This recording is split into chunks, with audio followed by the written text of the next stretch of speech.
Hello and welcome to Birmingham, the UK's second city, famous for its cars, its canals and its jewellery. The perfect place then to host the second Diamond League meeting of the season. Well, the Alexander Stadium has been completely redeveloped and is looking absolutely fabulous, ready for the Commonwealth Games in just 10 weeks' time. Conditions pretty much perfect, 18 degrees, high clouds, sunny spells and quite a contrast to the wind and heat in Doha last weekend. Plenty of diamond performance on the track and field as well this afternoon. A world-class field of women's pole vaulters featuring the Olympic champion Katie Najot and the world indoor champion Sandy Morris. US teammates, of course, and now training partners as well. And in the men's 100 metres, it's Andre de Grasse, Olympic 200 metres champion, up against Trayvon Bromell, the former world indoor champion. All eyes on the prize, of course. The Diamond Trophy awaits the winner at the end of this mouth-watering summer track and field. So let's get cracking. I'm Chris Dennis. Alongside me for the first action on the track is Tim Hutchins. Thanks, Chris. Yes, conditions very good here in the Alexander Stadium for this first discipline. The women's 400-metre hurdles, a tough event. There's the lineup, and what a field it is. 3 of the top 6 in the world are here, including the Rio Olympic champion and the second fastest athlete in history. This is Jess Turner, some late lane changes. Turner, sub 55 seconds in May last year, hasn't been quicker since. There's Lena Nielsen, great form already, a big personal best on the 29th of April, 54.76. That was in Jacksonville, Florida. There's Gianna Woodruff, she goes in lane 7, the Panamanian. 7th in the Tokyo Games last year, world number 6 this year, and close to her personal best from last year. Geneve Russell of Jamaica, the Commonwealth champion, may be back in this stadium in a few weeks' time. World number 3 this year.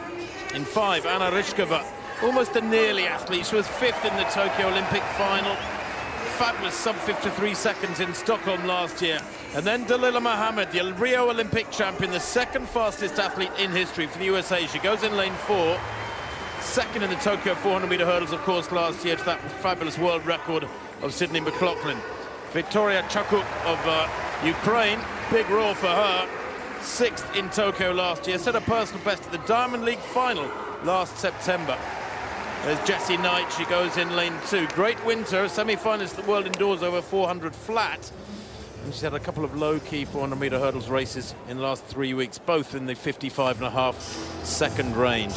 So lane 1 is empty. There was a late withdrawal from Rhonda White of Jamaica, the Commonwealth 4th placer. But there is Dalila Muhammad. She has to start as favourite here, I think, although she is second fastest in the world to Britton Wilson, a compatriot of hers from the USA, who ran 53.75 back in, well, about a week ago. And then Dalila Muhammad, 53.88 this year. So Muhammad goes in 4. Watch Geneve Russell in lane 6, the Commonwealth champion, 3rd quickest in the world this season with 54.09.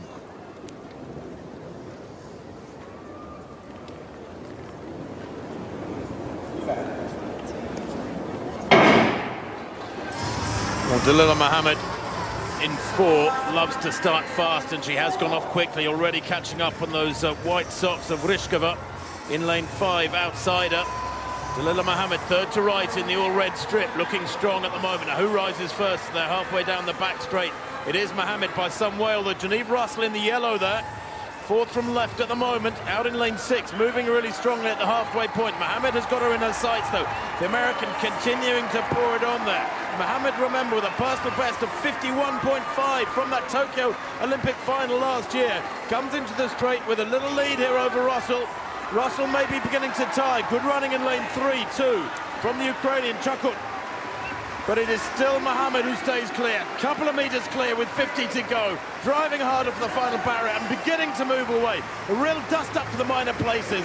Comfortable second there for Chakuk behind Muhammad, but really tight for 3rd place. 54.55. Well, of course, there is no wind reading for that run.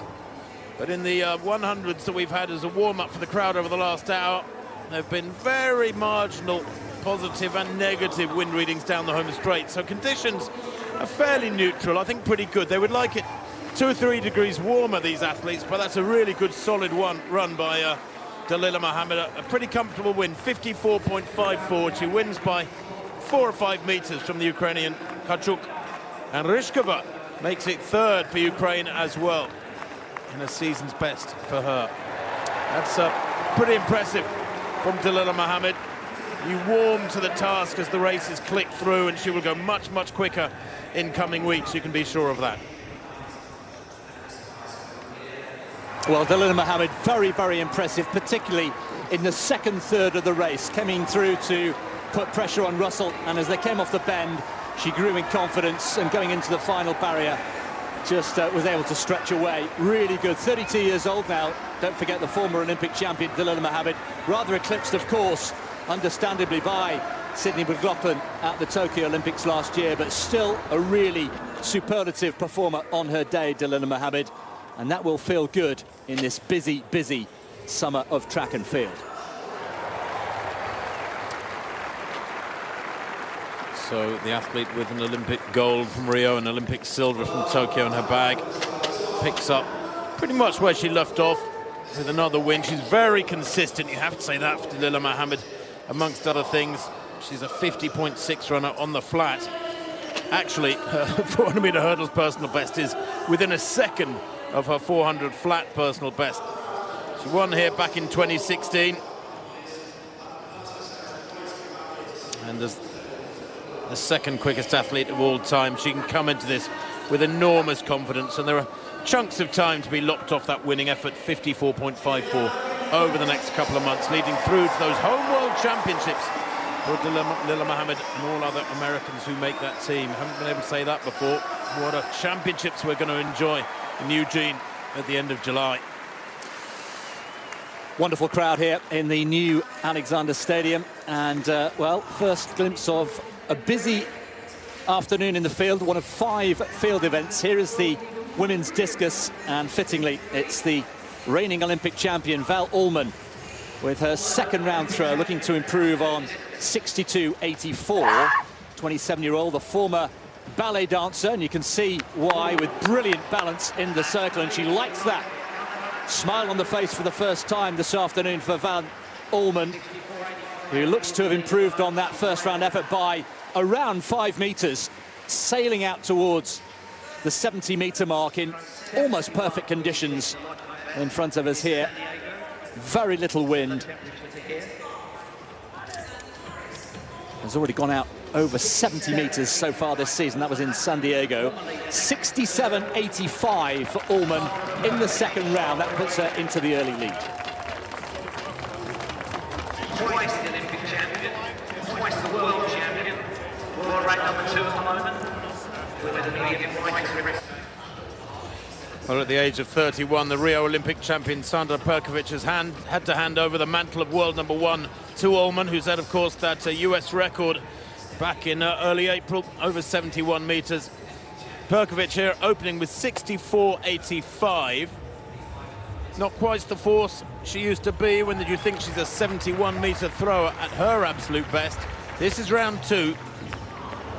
Looks to hit that one really hard. She's always been a wonderful technician, and again, over 65 meters. It's a little bit better than her opener. That was 64.85.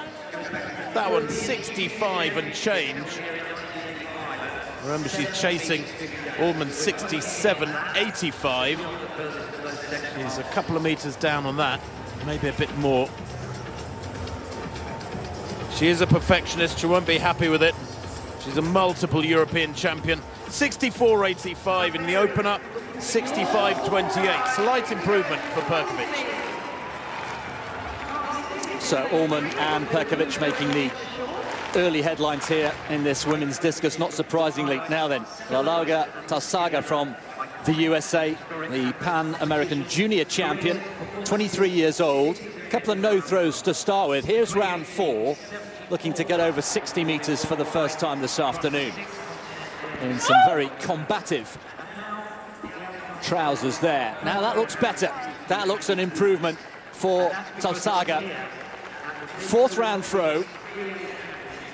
Set a lifetime best of 64.21 earlier this year. That was in California. Student at the University of Iowa. And that looks to be 60 meters plus, just waiting for confirmation coming through. 60.80 for Tosauga, puts her into third place, that vital third place. So the final three has been concluded, and if you're new to this format this year, a slight tweak from last year. It's the top three after 5 rounds who earn the right for a 6th throw, but unlike last year, all throws across all 6 rounds will count. So if the best throw was in round 1, that will win the competition. And in another slight change, it is the leading athlete after 5 rounds who will start round 6, the final 3. And so it is Val Ullman who will be into the circle for this final throw. Round 6, she has the lead at the moment, courtesy of that 67.85 in round 1, the reigning Olympic champion from Tokyo. Are we going to see something out towards 70 meters?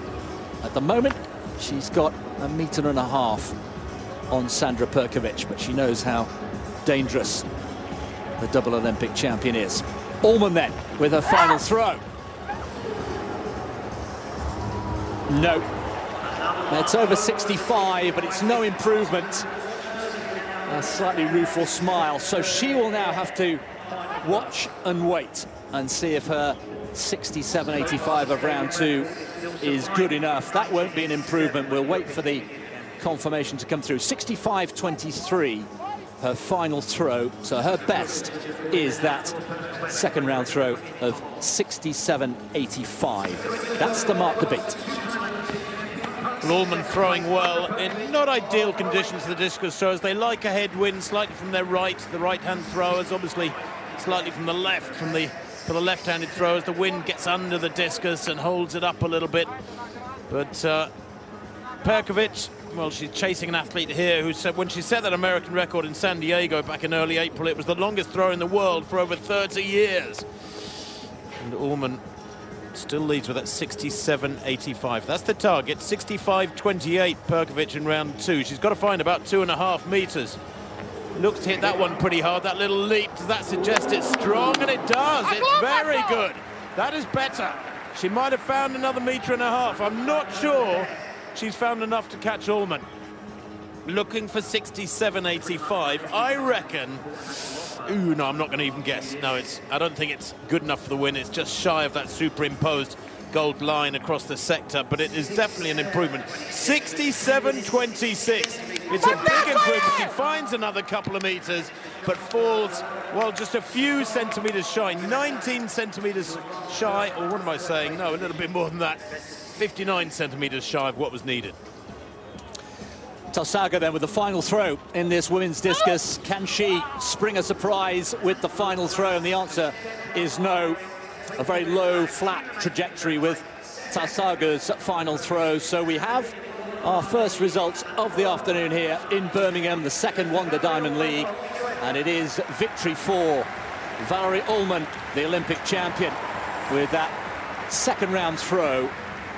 The final mark, a no mark for Tosauga, but Ullman takes the victory this afternoon, and that will augur well for those World Championships on home soil in Eugene in, well, just a month or so's time, a couple of months' time. Confirmation then of the results in the women's discus. Val Ullman, the Olympic champion, 67.85. Perkovic just behind with that final effort, 67.26. Tosauga just getting over 60 meters with Robert Michon, the veteran from France, lying in 4th place. Just get the feeling, Chris, there could be some wonderful dust-ups between that pair later on this season as it unfolds. Perkovic and Ullman almost inseparable today. There it is. Season's best per Perkovic. That will really buoy her up.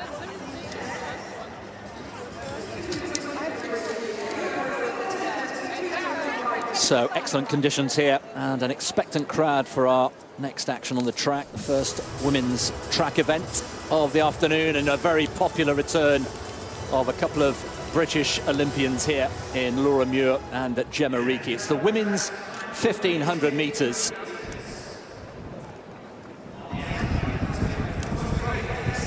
Well, Jessica Hull has been in terrific form. right of picture, the Australian made the Olympic final in Tokyo, finished 11th and set an oceanic record in the semi-final on the way. Was also in excellent form in Doha over 3,000 meters last weekend. Look out for her in great form. There is Laura Muir. Her preferred event comes here. Listen at the roar from the home crowd. Introduced as the Olympic silver medalist. Finally got that global medal after so many near misses. Just back from San Moritz. She's been up at altitude. Only came down on Thursday and is feeling really, really happy, she said. Marta Perez from Spain, the Spanish #2, made that Olympic final in Tokyo last year. Just outside 4 minutes. How she'd love to get under the magic 4-minute mark this afternoon. And so to Gemma Reekie, very good friend and former flatmate of Laura Muir, stepping up to 1,500 meters. Ciara McGeehan from Ireland is also in this field, and Winnie Chebet, 31 years old now, the former Africa champion. And on the inside, Elise van der Elst alongside Christina Maki from the Czech Republic. Griffith from Australia, Georgia Griffith, is a late non-starter. But this, I suggest, will be all about Laura Muir, showing the home crowd how she's wintered and how she's trained up in San Moritz. She's a two-time winner here in the Diamond League in Birmingham. Can she make it a third? Women's 1,500 meters. 3 3/4 laps of the track. The pace duties will be done by Ellie Sanford from Australia. They're asking for 2:10 through 800 meters, so around 4-minute pace. There is the pacemaker Ellie Sanford in the yellow top. Laura Muir, be interesting to see whether she wants to just take it out and make it a real race, or whether she'll sit and kick. Saw her quite a few times in the hotel, Tim, over the last 24 hours. I think she's looking very, very lean indeed. Had a lovely training camp in San Moritz, and great to see her saying she feels very, very happy after having to miss out on the indoor season. Yes, I think maybe that will play in the favour of Laura Muir. She comes into this outdoor season fresh and ready to race, chomping at the bit. San Moritz is one of those places. It's got a magical atmosphere high up in the Swiss Alps. Used to train there myself, Chris, and it's a wonderful place to send you back to sea level, buoyed up with those extra thick blood, so to speak, extra red blood cells. And I'm sure Laura Muir here will be really keen to get going on the 64.66, a little bit quicker than it was asked, but I fully expect Laura Muir here to go close to 4 minutes, if not quicker. But she has got a strong field up against her, Chris. She'll have her work cut out, and with other athletes having had 1 or 2 races already, they might be a little bit sharper than the Scot. Well, they're strung out already down the back straight. Ellie Sanford doing a very good job indeed. Laura Muir de facto leading the race with Jess Hull just behind her, McKeon from Ireland behind her, and Katie Snowden, look out for her as well, with Chebet just behind her in 5th place. But Laura Muir really looking to put on a show here. It's a great opportunity. The last time she was in action on British shore was in very different conditions, the wild and wet conditions of Gateshead. Remember that a year ago. And we'll look out for the split time at 800 meters. Jessica Hull in the blue in 3rd place as this trio get away from the rest. Could be a real danger, Chris. She ran really well in Doha last weekend. 3rd in that 3,840. That's a strong performance in very strong winds in Doha. You commentated in that meeting yourself here, and she's just tracking Laura Muir there in the red in 2nd place. Good pace-making job done here by Sanford, but Muir in the sights of the Australian Hull. Well, Muir needs a test here, and it could well be Jessica Hull, Jess Hull, who's providing it here. The pacemaker's duties are done. Now it looks to be a 2-horse race. Laura Muir leading the way. We were due to have a couple of very talented Ethiopians in this race. Belteji, notably, who's the world beat this year, who sadly had visa problems. So the test will be provided by Jess Hull. But Laura Muir coming down the back straight for the penultimate time, and they will hit the bell. But Jess Hull will be a keen 2nd place, providing the challenge here as they hit the bell at 2:58. Well, Laura Muir loves to front run. She loves to take it on and make those long charges from home. She doesn't have that devastating speed off the final bend, even though she's Olympic silver medalist. But Hull here has had almost a perfect pacemaker for 3 laps now. 3:14. That was a 64.4, so it's outside 4-minute tempo. And there's an opportunity for Hull here to cause a real upset for the Scot in front of the home crowd. Well, she could play party pooper, but Laura Muir, what has she got left? Just over 200 to go. Laura Muir with that trademark gritty expression on her face. Now she's starting to work hard, pumping those arms. She will feel the presence of Jess Hull round the penultimate bend into the home straight. Laura Muir digging deep, all that training at altitude. Is he starting to pay off? Now she goes. What has she got left? But still she hasn't got rid of Jess Hull. Jess well, just starting to move wide, and now Laura Muir finds another gear. The meeting record, 3:57.49, held by Laura Muir. That won't go today, but Laura Muir makes a winning return to the UK. Laura Muir, Olympic silver in Tokyo, comes over the line just outside 4 minutes. That will be an excellent return for Laura Muir, and you know, she will have, I'm sure, been grateful for that competition from Jessica Hull, who pushed her hard. And it was only in the last 50, you know, that Laura Muir would sense that she'd got the race won. Well done, Jess Hull, for providing the competition. Jess Hull coming in second place. Winnie Chibet came through for a season's best third place. And Gemma Ricci, of course, we should say, an 800-metre runner, stepping up to 1,500, coming home in fifth place, just behind Kira McGee. I think that was a really brave run from Jess Hull, but Laura Muir played it to perfection. I think she sort of lulled Hull into a full sense of security around that final lap, round into this finishing straight. Laura Muir really kept it very, very steady through that 300 from the bell, and then kicked hard. And I'm not sure Hull was expecting the Briton to be able to kick away from her like that. But Laura's a lovely looking runner, up on her toes here. Hull here possibly poising herself for a kick past the Scot, but Laura Muir changes gear with about 120 to go, grits her teeth, digs in, and that gap, instead of shortening and Hull being able to swing wide, spreads to about 2 metres and then 3 metres and more. And that from Laura Muir with a ponytail flapping. A really good start to her outdoor season. 4:02, not quick by her own standards. She can go many, many seconds quicker. But it's a really solid start at the beginning of what is an incredibly long season. I don't know if she's planning to do all 3 championships, Worlds, Commonwealths and Europeans. That's a tough, tough task if she is. She is indeed hoping to do all 3 with the priority, as is the case with most athletes, the World Championships in Eugene. But yes, she'll be defending her European title, she hopes, later in the year. But Laura Muir, great to see her back on British soil in winning ways, and it is indeed a 3rd consecutive victory here for Laura Muir in Birmingham. 4:02.81. She won't mind the time. Jess Hull in second, and Winnie Chibet in a season's best, taking 3rd place.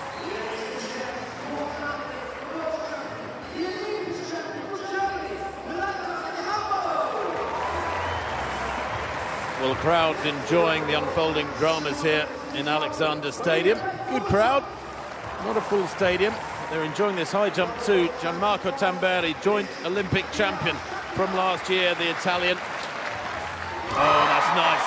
Tamberi there, popping over 2:25 first time. He had a little hiccup at 2:22, cleared that at the 2nd attempt. That was his 5th jump of the day. But the crowd loving that one, and he's such an entertainer, the 29-year-old. World indoor champion back in 2016. He's had his ups and downs, if you'll forgive the pun. Some dreadful injuries, of course, one keeping him out of the Rio Olympic Games, but he came back with a bang to get great consolation in Tokyo last summer. And that was judged to perfection. So cleared 2:14, 2:18 first time, second time 2:22, and that's a first time clearance at 2:25. He's enjoying himself, isn't he? He is indeed. The man of the half beard is the man with no beard today. Django Lovett then from Canada, Commonwealth bronze medalist. 2nd attempt at 2:25 is a good one. Clean card up to 2:25. Failed with his 1st attempt, but he's safely over now at the 2nd time of asking. Django Lovett, again, was in action in Doha last weekend. Looking good. I'm loving the name, Django. It's a lovely name, isn't it? Oh, I'm jealous. I'm jealous. I'm envious. Well, this is Kobielski, Norbert Kobielski of Poland. Relatively new name for me on the international circuit, I have to say. But he is 25 and he has jumped 2:28 a couple of years ago. This is Kobielski, third and final attempt at 2:25. He had a hiccup at 2:18 already. Cleared 2:22 first time and clears this one. Third time of asking. Becomes the third man clear. And he enjoyed that. 2:25 for Kobielski. Well, it's only 3 centimetres below his lifetime best. First competition of the year. So Lovett then with the bar at 2:28. Can he be the first over at this height? Made the Olympic final last year. And we'll be looking to improve on bronze in the summer. Yes, he's done it. 2:28. A success. That's the new season's best for the Canadian. Well, that's the mark to beat. He is the front runner now in this high jump competition. There's the target for the likes of Tamberi and Kobielski. Tamberi then, second attempt at 2:28 for him. He's failed his first attempt, so Lovett, having cleared first time already in the lead, needs this. No, and that wasn't close, frankly. That wasn't very close at all from Tamberi. That's a shame. Looked really strong at 2:25. Of his lifetime best is 2:39. He can go much higher than that, but already a season's best with his 2:25 first-time clearance. Well, he is the showman, isn't he, of the sport, and was involved in a lovely presentation of a long overdue upgraded silver medal to Robbie Grabouts, the British high jumper from the London 2012 Games, upgraded from bronze to silver. Well, the athletes are ready for the next event on the track. It is the 100 metres, the fast fellas. 10 men this year have gone under 10 seconds, and several men in this race have gone under 10 seconds many times. It's a very strong lineup. Let's take a look at it. Adam Jamili, Britain, 28 years old now, European champion. His best distance is 200 metres, European champion back in 2014, but he has run 9:97, albeit 7 years ago. He was fourth in the Rio 200. Johan Blake goes in lane 2. He is the third fastest athlete in history, the Jamaican. 32 years old now. He was world champion back in 2011. Donald Hughes, European champion, the reigning European champion, remember, from Berlin in 2018. Sixth in the World Championships in 2019. He's been training and racing in Jamaica. He's in good form. Jerome Blake, no relation, significant personal best on the 1st of May. 10 seconds dead. And there is Trayvon Bromell, the world indoor champion in 2016, the 7th fastest man in history. He won this meeting last year in Gateshead in cold conditions, ran 9:95. In fact, last year Bromell was world number 1 at 100 metres. Andre de Grasse, the Olympic champion from Tokyo last year at 200 metres. That is his better distance, but he's fabulous at 100 too. He's run 9:89. He goes in 6. Reece Prescott goes in 7, European Championship silver medalist in 2018. He ran a solid 100-200 double in Cyprus recently. He's in good form, the Briton. Aaron Brown of Canada, silver medalist from Tokyo last year in the sprint relay for his country. 5th in Doha last week in 20.18. And Nathaniel Mitchell-Blake of Great Britain goes in lane 9. Trains with Noah Lyles, the Arsenal fan. 4th in the World Championships in 2017 in 200, 2nd in the European Championships in Berlin in 2018 at 200. That is his better distance, but he has run 9.992. In fact, everybody in this field has broken 10 seconds, apart from Jerome Blake, who goes in lane 4. By the way, Johan Blake at 32, well, he won this Diamond League meeting back in 2011, 11 years ago, when it was held in London. So they load themselves into their blocks then. Jamili in 1, Johan Blake in 2, Zarnell Hughes in 3, Jerome Blake in 4, Bromell goes in 5. Watch him, really fast start of the American. De Grasse in 6, Prescott 7, Aaron Brown 8, Mitchell Blake in 9. Bromell right in the middle in 5. Oh, and that was Bromell! Oh dear, oh dear. What will the judges say? That was my reading of it anyway. Chris? Bromell. Yep, just getting the figures now. It's a clear false start now then. What will the judges do? Goodness me, he's come all the way over to Europe. Such a big season, isn't it, for all these athletes, but particularly the sprinters. And there you can see lane 5, Trayvon Brunel. Dear, oh dear. That would be a great shame. Mind you, did I see the lane beside him also? Oh, we'll see. See what happens. Will they take a lenient view on this right at the beginning of this Diamond League season? Well, very nearly right at the beginning. Of course, Doha was Friday last week, 8 days ago. It's the look of the guilty schoolboy, isn't it? You recognise it, do you, Chris? Is that as you looked in the mirror a few times when you were a youngster? I remember it well. He's looking very shifty, but so far, well, the discussion continues. Surely we will have a card. It's a question of what colour. I know rules is rules, as they say, but I would love them to be lenient here. I want to see Brumel race against these fellas. I don't want an empty lane right in the middle of the 9 athletes lined up as they are at the moment. He is the winner from this fixture last year in Gateshead when it was cold and windy and wet. He was the first junior to go under 10 seconds. Was Trayvon Brumel, the first under 20 athlete to go under 10 seconds. That was in 2014, and he is gone. I think we knew it all along. What a great shame, and he knew it too.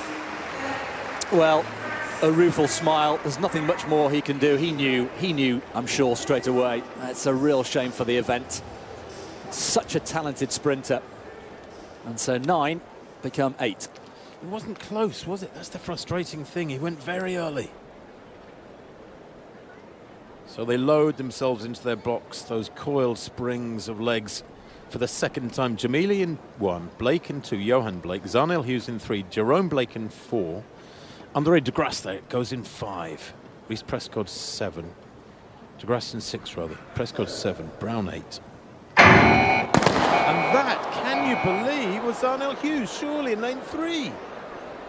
Well, ring rusty, I suppose, is one phrase you bring out as perhaps an excuse, Chris, but that is disappointing. Zarnell Hughes, the reigning European champion.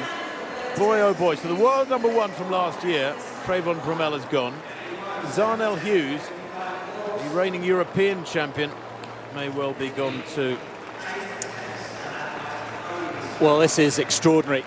And as you say, you've got to put it down to early season rustiness. But if it is Zarnell Hughes, I'm afraid he has got form.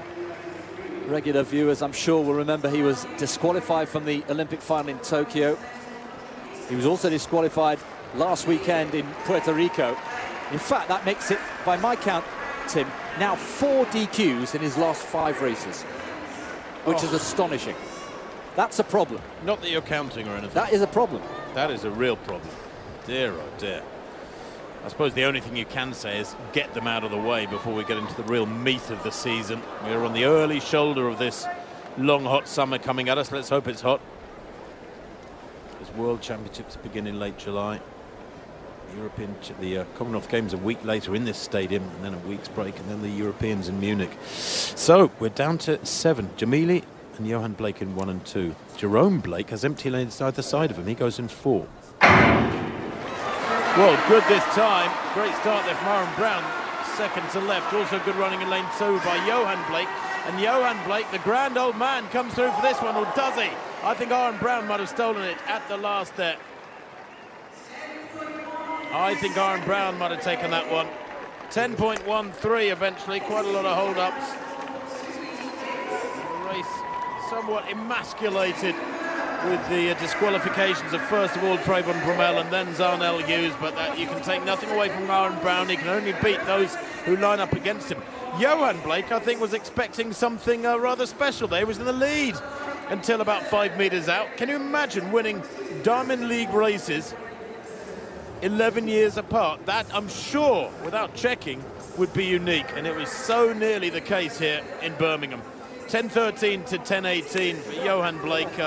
Jerome Blake third, 10.20 the Canadian. De Grasse back in 4th, 10.24. Don't think you should be too worried about that. He is a 200-metre specialist, the Olympic champion at 200.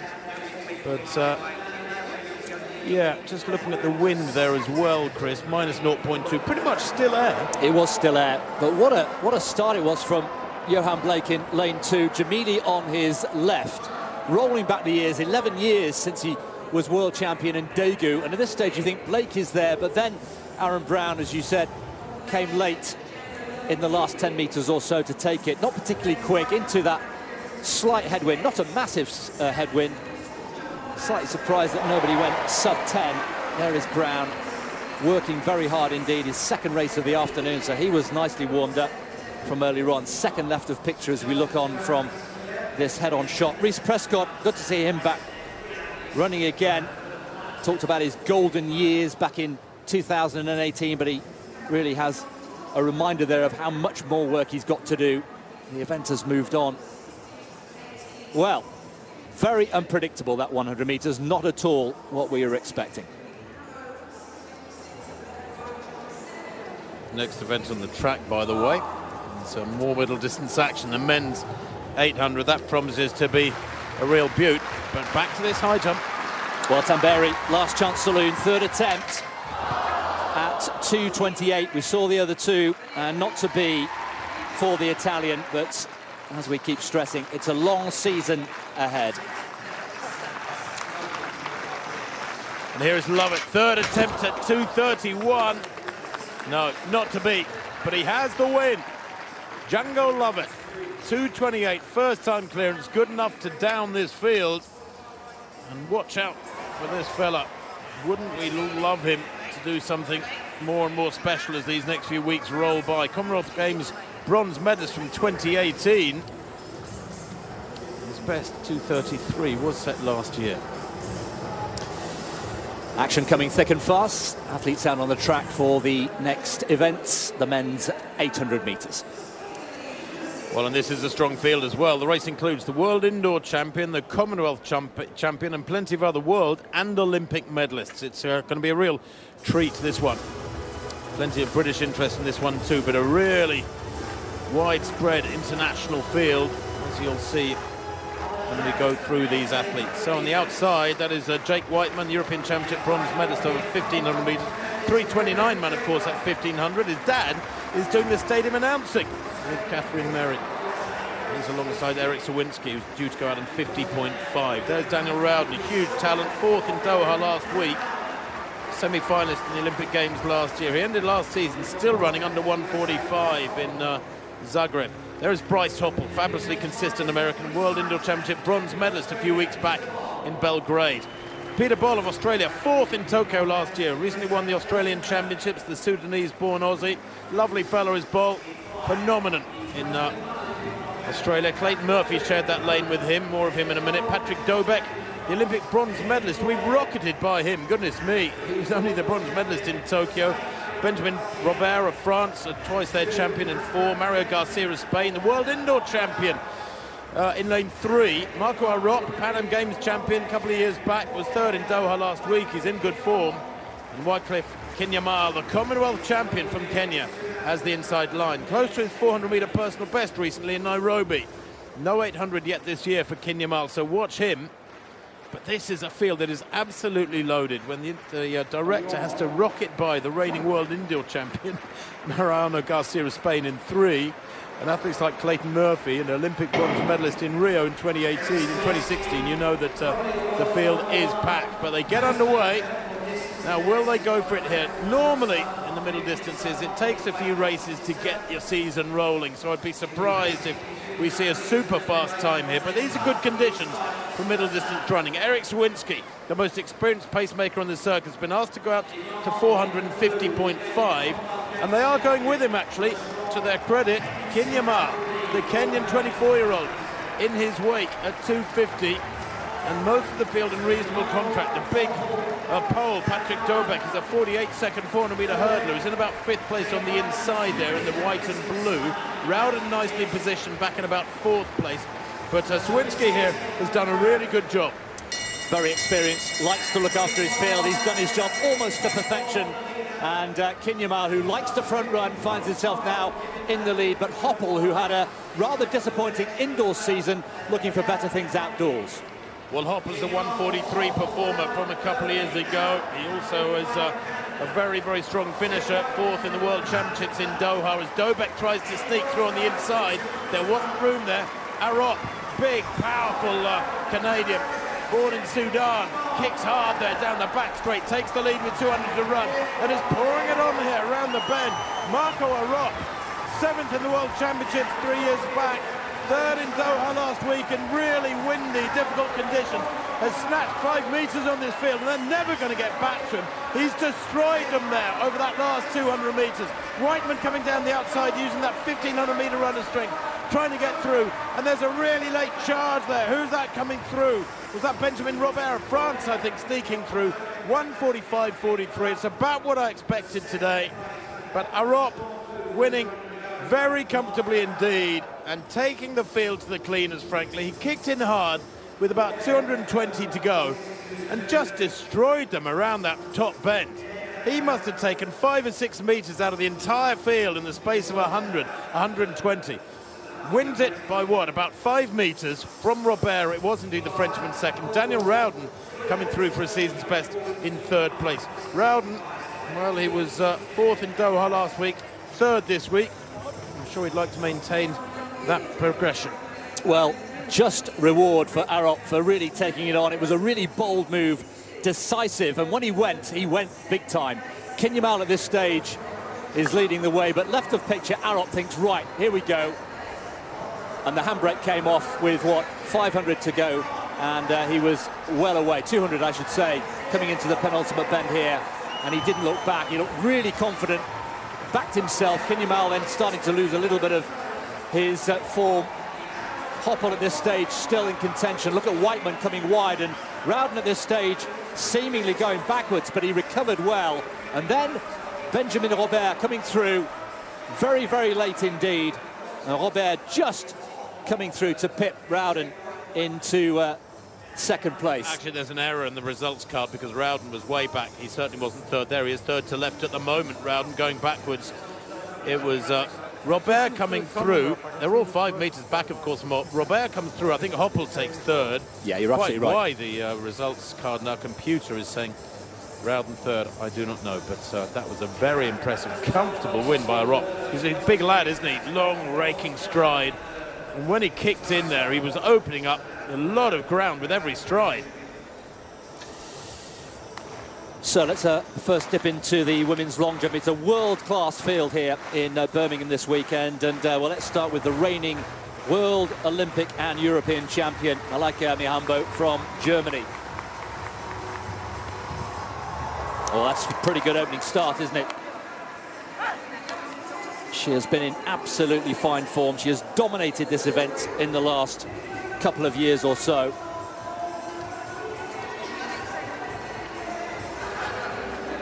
From the German Indoor Championships at the end of February. She missed the World Indoors in Belgrade. Goodness me, very generous on the board, giving away fully 30 centimetres.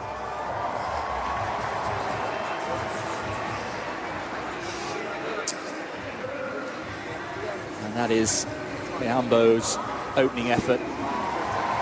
6:56. Well, Becca Romanchuk of Ukraine next to go 3rd in the jumping order. Opened with 6:55, Romanchuk. It was a solid opener. Mihambo led in the first round with 6:56. Becca Romanchuk, really good sprinter, 5th in the Olympic Games last year. And that from Becca Romanchuk. She is a 6:93 jumper at her best, although it was a few years ago. Might be better. Little chopping of the stride there, a couple of strides out. Good on the board though eventually with that adjustment. Gives away just 8 centimetres. Nice height too. She's a lovely technician. Really good leg shoot. Opened with 6:55. And that one 6:66. Grabs 11 centimetres and grabs the lead.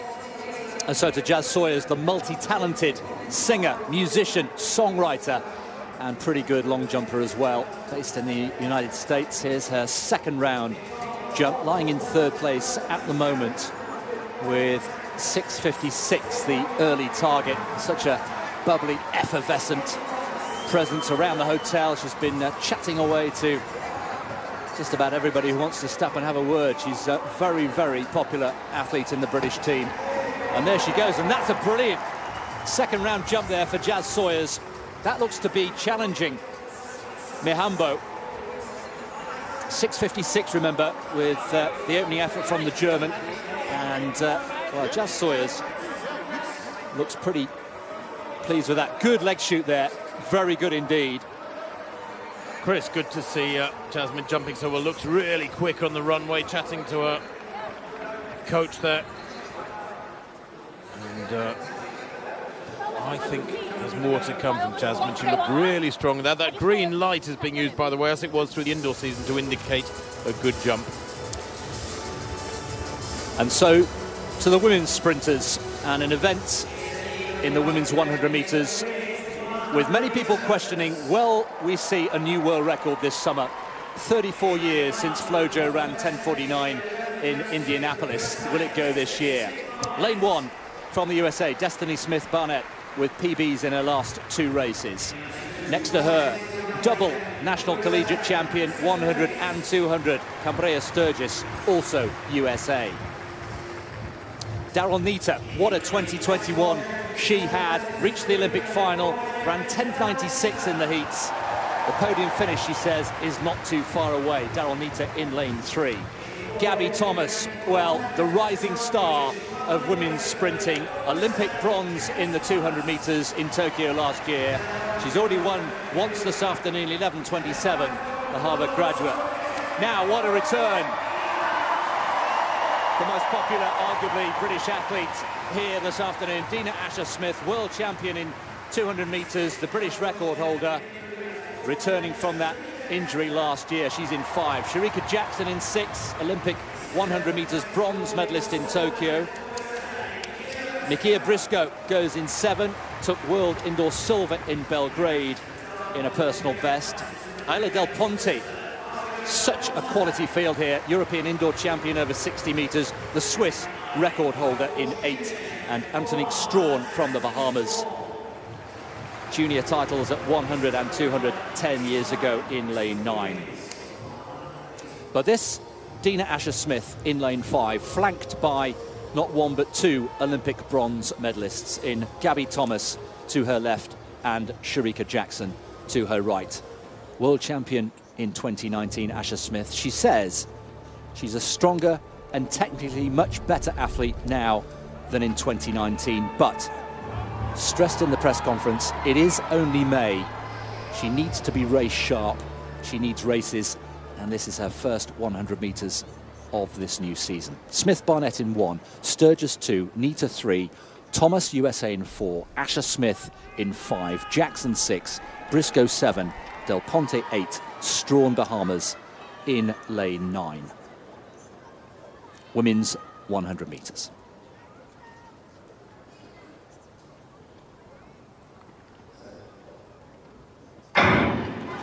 Good start from Asher-Smith, also going well is Briscoe. But there comes Asher-Smith through the centre. She's got a half a metre on both Jackson and Gabby Thomas. Also coming through is Nita. Oh, it's a dip for the line. And Asher-Smith, has she got it on the line? Yes, she has. Into a very, very slight headwind. Dina is back, it would appear, after that really troublesome 2021 in Tokyo. The hamstring that went in the trials. Really bad timing, she said. But Asher-Smith, that is a statement. Well, it backs up what she was saying, that technically she's better, she's stronger. She just needs races, and that will do the world of good.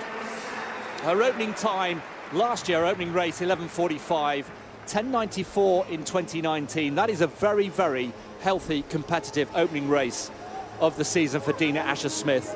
11:11 the winning time. Just what she needed, Chris. Look at the times, couldn't be closer. 11:11, 11:12, 11:14. Great run from Daryl Nita. I thought she might steal it a few strides out, but she got a fabulous start to Dina Asher-Smith. There she is in the red, right in the centre. Has blown away the challenge of Gabby Thomas, who I thought might be more competitive here today. Daryl Nita coming through there on the far side. I thought she might take it. Jackson, another couple of metres and she would have taken it. But actually, I sort of feel as though Dina dominated that race and deserved to win it by a bigger margin because she was in the lead so comfortably at halfway. They started coming back at her, but that will come together. She and her coach John Blackie, will gradually pull it together and work on all the different phases of the race. The important thing, the start was brilliant, and she had put the field to bed by halfway. Well, let's get the head-on shot here.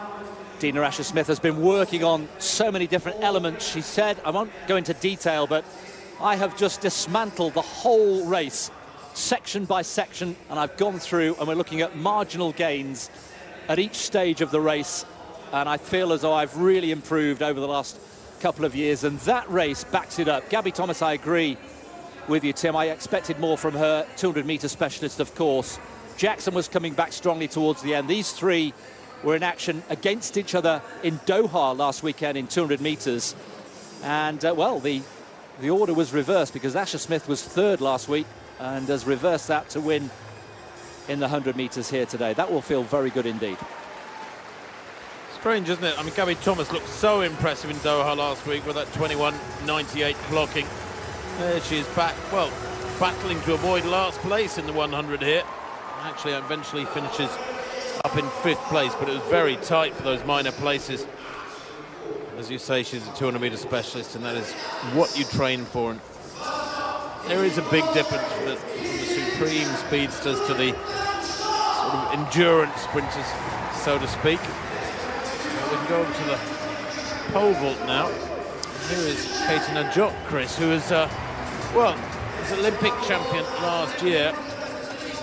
Cleared 4:30 second time, and this is her third attempt at 4:45, keeping the tights on. It's cool, it's not ideal, and that is far from ideal. Oh dear, not a good day at the office at all for Katie Najot. I don't suppose she'll be too bothered, but wow. So one big name out of the competition very early on. Here's another name, the British record holder and Olympic bronze medalist, remember, Holly Bradshaw. No, goodness me. So another big name goes out, and she was talking yesterday about the conditions. Traditionally, the pole vaulters are on the back straight at the Alexander Stadium. That was her opening height of 4:45. They're now on the D, so they're in a different position, and none of the vaulters knew how that would affect the conditions, the wind. It's either been tail or head in previous years. But two big names have gone out very early on at the opening height. Najot, the Olympic champion, and Bradshaw, the British record holder. Isn't it ironic? The ladies saying that they prefer this new position of the pole vault bed, as you say, Chris, on the far D on the second bend of the track, instead of on the back straight where it used to be quite exposed and windy. And two big names unable to jump on. And Holly will be very disappointed with that. Her opening height coming in at 4:45, 3 failures. It is about the real climax of the season, though. That's what matters. Those championships come July and August in quick succession. Eugene, Birmingham here, this arena, and then Berlin. Bang, bang, bang. It's unique. It's never happened before in the modern era of athletics and major championships that 3 big championships are over in such a short period. I think it's 41 days covered by those 3 championships. Next up, it's the men's 400 metres and a return to his home track of Matthew Hudson-Smith, who we'll be seeing in a moment or two's time. Let's take you through the lineup. Jochem Dobbe goes on the outside in lane 9 from the Netherlands, the Dutch number 2, Olympic relay silver medalist. Kamari Montgomery from the USA, former national collegiate champion, won very impressively indoors here in Birmingham in February. Isaac Makwala, goodness me, 36 years old now, still a fierce competitor. The reigning Commonwealth Games champion will defend his title here in Birmingham in 10 weeks' time. There is Matt Hudson-Smith, so delighted to be back on home soil. European champion from Berlin in 2018, has had a really good, positive start to the season after a dreadful 2021. He's in lane 6. Vernon Norwood will push him hard, the man with the big smile. In lane 5, double world and Olympic relay champion. Bryce Deadman, from USA, also an Olympic 4x400 meter relay champion, ran the third leg in Tokyo. Lee Marvin Bonavacia, 33 years old now, from the Netherlands, made the Olympic final in Tokyo last year. He goes in lane 3. Alex Haydock Wilson from Great Britain, Loughborough University student, multiple relay medalist at junior level in lane 2. And from the USA on the inside, completing the lineup, Will London, 4x400 meter relay champion from Doha back in 2019. But Matt Hudson-Smith with a real chance here to continue this excellent early season form. He ran 44.82 in Gainesville in Florida just a few weeks ago. He's had a couple of sub-45 races for the first time since 2018. He goes in 6 with Vernon Norwood.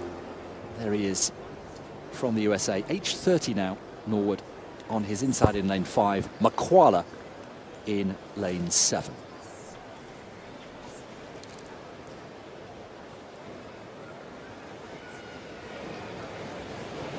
So Makwala 7, Hudson-Smith 6, Norwood in 5.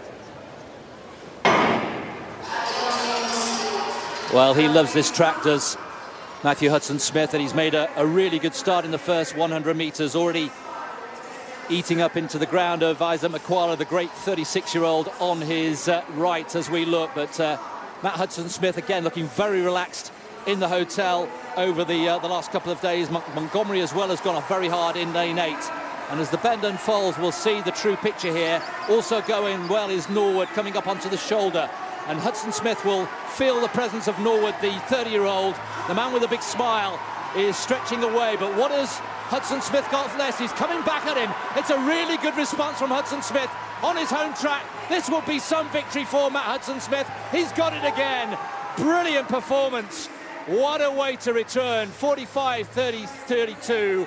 Not quite the sub-45 performance he was looking for, but the conditions not easy here. It is a little bit cool, but that will feel mighty good.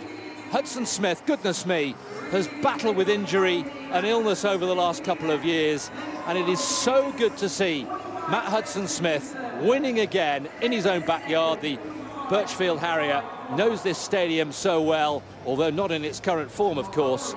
But the man based in Florida has made a winning return to the West Midlands in the UK, 45.32. Well, you said it right, Chris. That was a really reinforcing run from Matthew Hudson-Smith. He will be delighted to re-watch that, because he was passed by Vernon Norwood, who was coming around and was hunting him around the second bend. Norwood took the lead. Here is Norwood right in the centre there. Hudson-Smith in the yellow loses the lead here, but only for about 25 metres. There's Vernon Norwood. As soon as Vernon Norwood got past him, he started doing tippy-tap, tiny little strides. He hit the wall. The lactic's building up. He ended up finishing in 4th place. Hudson-Smith, with that barrel-chested style of his, pumping away to get to the line, a metre to the good. Really tight for 2nd, 3rd and 4th. 45.51, 45.52, 45.53. Dedmond, Montgomery, Norwood. But all in the wake of Matthew Hudson-Smith. And the British crowd being treated to a second home victory there. Right behind Dean Rasher-Smith's win in the 100. That is very, very encouraging for Hudson-Smith, who, as you say, Chris, quite rightly, deserves a bit of luck. He does. He's had such a bad run of it in the last couple of years. But Hudson-Smith back on top of the pile here in Birmingham for the first time in a good while.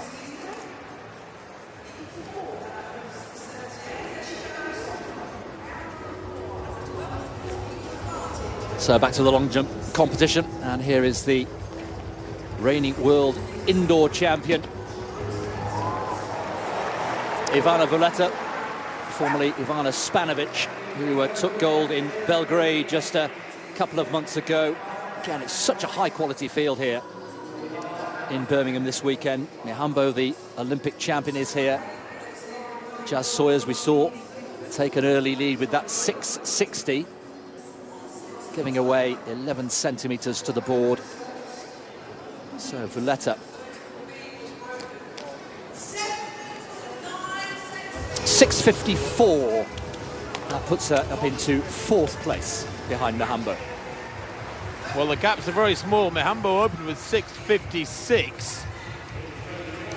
But they are chasing. This is Mihambo, round 3, good speed.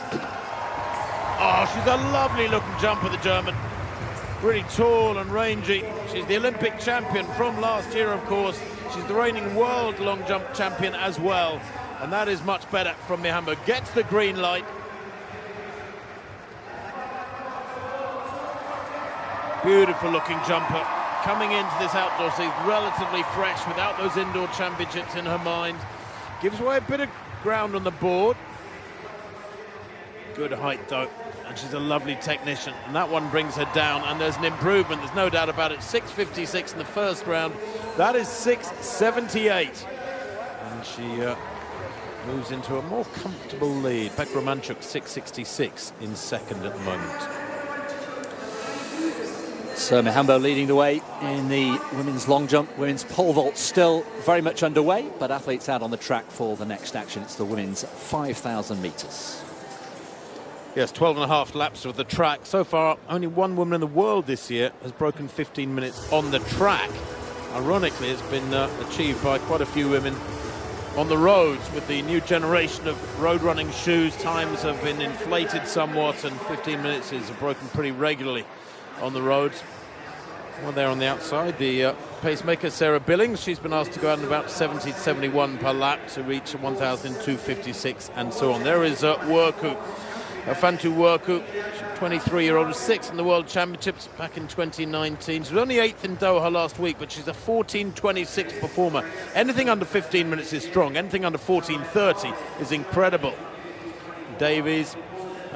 Francine Nyonsaba, by the way, a very late puller. Jessica Judd, well, she has been in fantastic form. Just last week, a week ago exactly, she won the UK Championships 10,000 metres with a brilliant run, 31:22 in North London. She's got an amazing range too. Batocletti's been in good form this winter. The Italian, 7th the Olympic Games. Verity Ockenden from the Swansea club. Watch her, good athlete, 15:03. Grovdal of Norway, 7th in Rio 6 years ago now. European Championship bronze medalist back in 2016, the Norwegian. Very, very strong, 14:43 her lifetime best. Gallardo of Spain has only just broken 16 minutes. Quite a spread of abilities in this one. Luis is there as well of Spain. Again, just inside 16 minutes. And Isabel Bat-Doyle of Australia. Could she go under 15 minutes for the first time here today? Her lifetime best is 15:04. In fact, several athletes in this field are knocking on the door of sub 15-minute territory. Now, if they go with a pacemaker, and Sarah Billings, the pacer, does a good job, we might see a sub 15 here.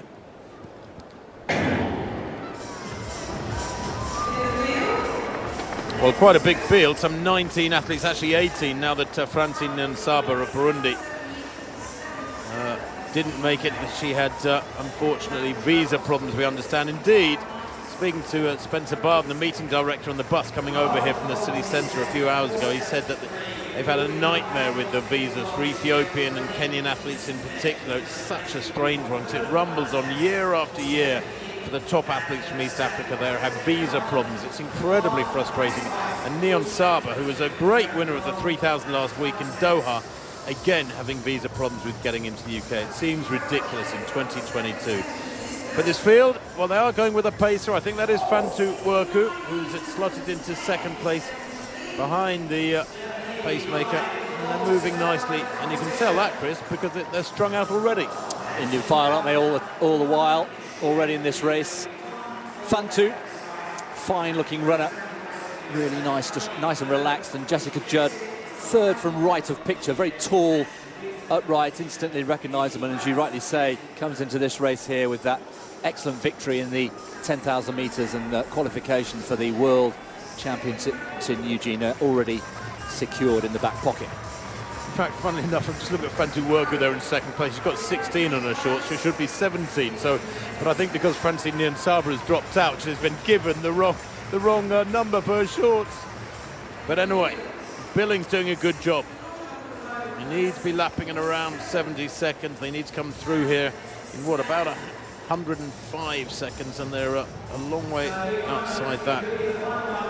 115 seconds. So, yes, 70.8. Actually, my mistake. Now that's good pacing from Billings.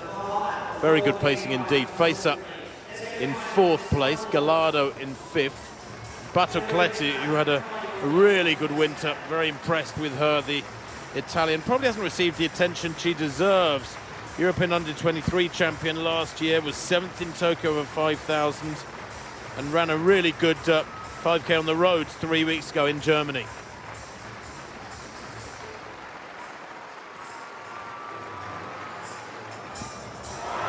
So women's pole vault continues. Don't forget, we've lost 2 big names very early on. The big shock of this competition, Katie Najot, the Olympic champion, and Holly Bradshaw, the bronze medalist, both gone. Here is Tina Šutej from Slovenia. Yes, that is a brilliant first attempt.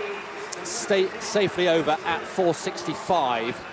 The world indoor bronze medalist from Belgrade back in March.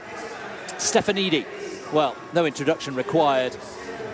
Former Olympic champion, former world champion, multiple Diamond League winner, still very, very competitive at the age of 32. And she too goes over at 4:65, first attempt. So Stefanidi and Šutej both over safely. Sandy Morris, who won that competition in Belgrade back in March after a really disappointing, heartbreaking Olympic Games in Tokyo, where her pole snapped and she injured her hip.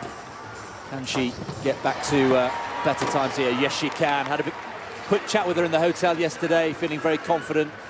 Pleased to see the poles had arrived safely, which is always a relief for pole vaulters. Back to the track, and they're moving along nicely now. 1,000 was 2:56 by Billings, and that's exactly what was asked for, 2:56.8. So getting it exactly right, the Australian. Worku and Facer, the Ethiopians, in 2nd and 3rd. Battocletti in 4th at the moment. The 22-year-old Italian loves her tennis and music and reading. She's in the police force in Italy as Battocletti. So many of the Italian athletes are sponsored by the government indirectly as members of the customs or the police or the fire service, one of those government organisations. And it is effectively a way of giving them a government grant that enables them to train hard. But Battocletti in 4th place, looking pretty comfortable at the moment. Jessica Judd back in 6th place. You can see the yellow vest of Judd, who's in such fabulous form. Her range is astonishing, Judd, by the way. She's a sub-2-minute 800-metre runner. Did that when she was 17, I think it was. And in January this year in Houston, the USA, she ran 67 minutes for a half marathon. She's got an astonishing range.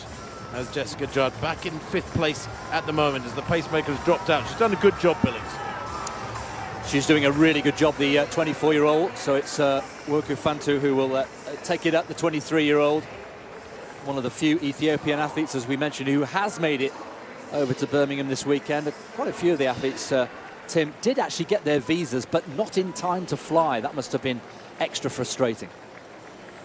Well, 1K was 2:56.85. We want it to be a good chunk under 6 minutes at 2K. 73.1. Now that has slowed significantly, isn't it funny? Pacemaker drops out and the pace drops. Nobody really wants to be out in front pushing it on. I always felt myself that if you go to the front, you're going to be blind to what the rest of the field are doing. You might as well get your head down and start making them work, turn the screw a bit and put the pressure on them and at least get rid of some of your opponents. But I'm not sure that Worku there at the front is really doing any damage to this field as they come through 2K, and it is not going to be much inside 6 minutes there. As I thought, 5:57, only a 3:01 that 2nd kilometre after a 2:56 had set it up so nicely.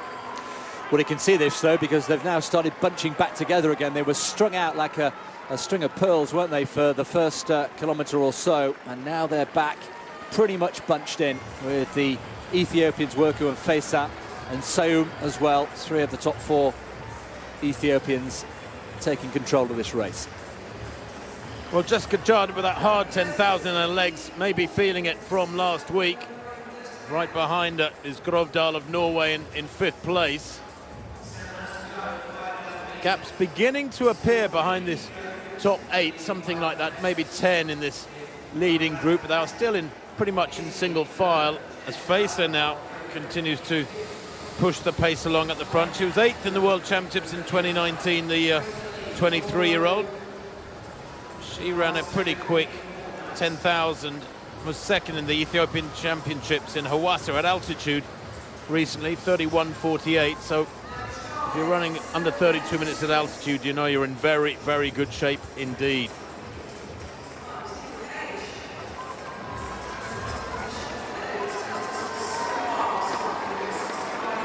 "11 in this pack beginning to get away." Well, is Sandy Morris beginning to get away in the pole vault? She's seen her teammate and now training partner, Katie Najot, take an early bath here. Here she is, 3rd attempt at 4:73. Yes! Oh, yes, Sandy Morris, the trademark roar. Really a very comfortable clearance. There was real daylight there between Sandy Morris and the bar. That is the highest vault in the world this year at 4:73. And Sandy Morris, after all that upset and heartache in Tokyo last year, we saw her leave the Olympic Stadium in tears, has got a smile on her face again. Back to this 5,000 metres where the pace just looks to have clipped up a notch or two. Not expecting it, frankly, to be much below 9 minutes at 3,000 metres, but we'll find out. Batukleti still in 4th place, Grovdal in 5th. Judd has dropped back to 7th place now. Easily the tallest figure in this field. It's so easy to spot her as they come around this the top bend there, and when they come through the line below us, it will be 3,000 metres. Well, it's bunching, which tells me that it's slowing, and that's a bit of a shame. Sayoum it is who leads at the moment, I believe making a debut here for 5,000 metres on the track. She's a 3:58 1,500 metre runner. She shouldn't really have to go to the front with so many experienced 5,000 metres runs behind her. She did run 14:39 on the roads last year, so she has got the strength, but it's Ethiopians 1, 2, 3 as they go through 3,000. Yes, 9:02.9. That kilometre way outside 3 minutes. In fact, what was it? Something like a 3:05. Yeah, it has slowed appreciably, and that will play into the hands of the likes of Grovdal, who's lurking there behind the 3 Ethiopians. Jess Judd still in contention there with those raised eyebrows, a rather signature sort of expression on her face. She looks as though she's labouring at times, but it's probably just a little bit deceptive on her part. Looks to be still in contention here, and what, about 6th or 7th place? So, Worku leading from Sayoum, from Faisa. Klein it is, who's moved up there now, and moving well too. Hannah Klein of Germany. I wrote in my notes she could go under 15 minutes for the first time here today. Her lifetime best, 15:01 from May last year. She's run 15:06 just recently in California. That was on the 6th of this month, Hannah Klein. World University Games winner 5 years ago at 5,000 metres. She knows how to get it right at major championships. Recently, that was her most recent race, that 15:06. So Hannah Klein, we're back in 6th place now as Jessica Judd moves into 5th, just behind Grovdal. Still 1, 2, 3 from the Ethiopians out in front. But somebody, unless they're really confident of their strength, somebody, their speed rather, at the finish, needs to use this 4th kilometre. It's always the toughest kilometre of a 5,000 I've found. I think a bit like the 3rd lap of a mile or a 1,500. The 4th kilometre is when you're really feeling it, but you're still quite a long way from home. It's a good place, in fact, therefore, in which to hit the opposition with an acceleration. It's a good place to punish people and test their will. Jessica Judd, still looking strong, moving wide there on the outside into 4th place, sort of leaning in on Grovdal a little bit, but it's Worku, Sayoum and Faisa. Grovdal on the inside for Norway, Judd on the outside there, the tall figure, who was a phenomenon at 17. I remember seeing her break 2 minutes for the first time. She won the European Cup, I think it was at Gateshead actually, many years ago now, because Jessica Judd is 27, I guess it was 10 years ago.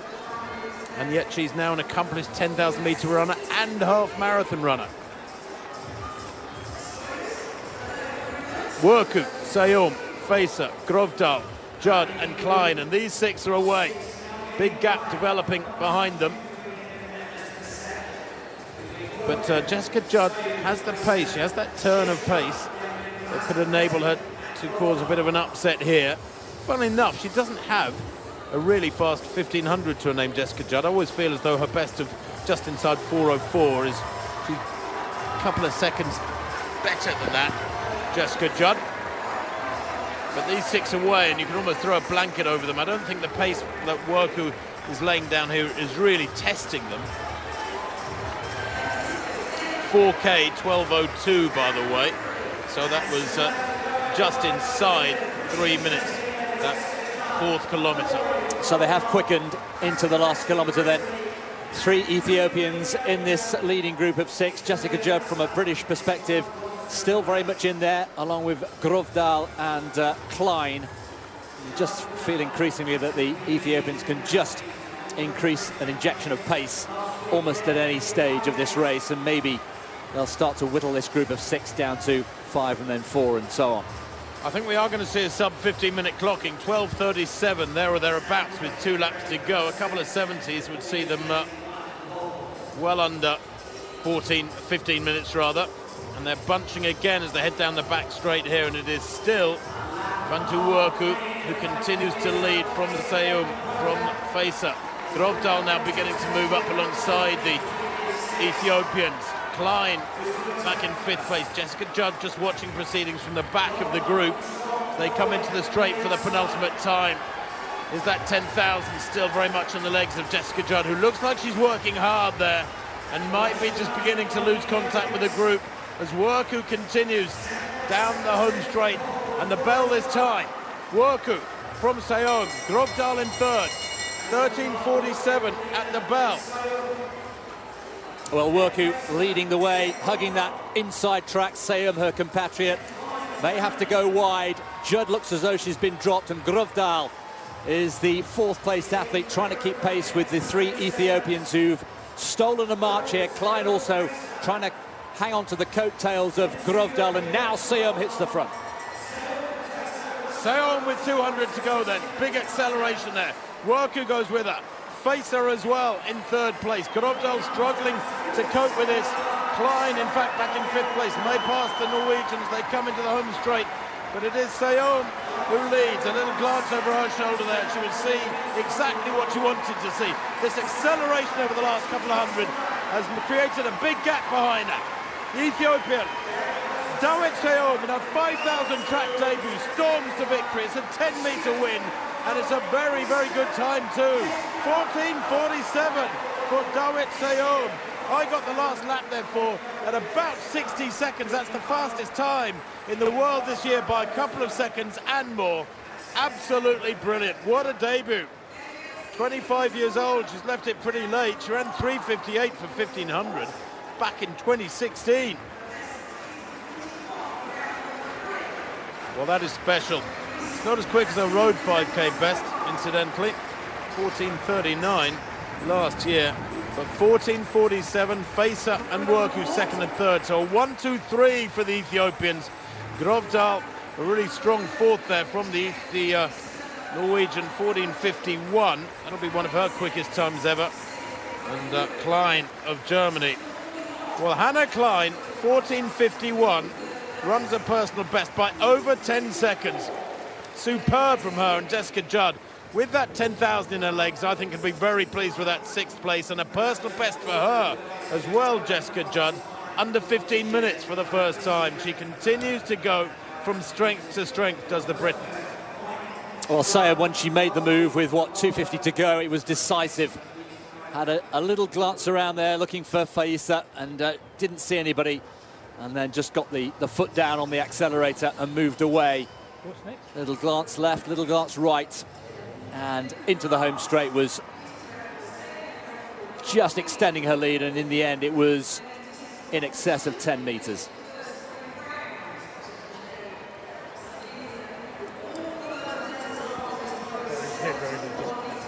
Well, Seum showing a clean pair of heels to her opponents there, her compatriots, I should say.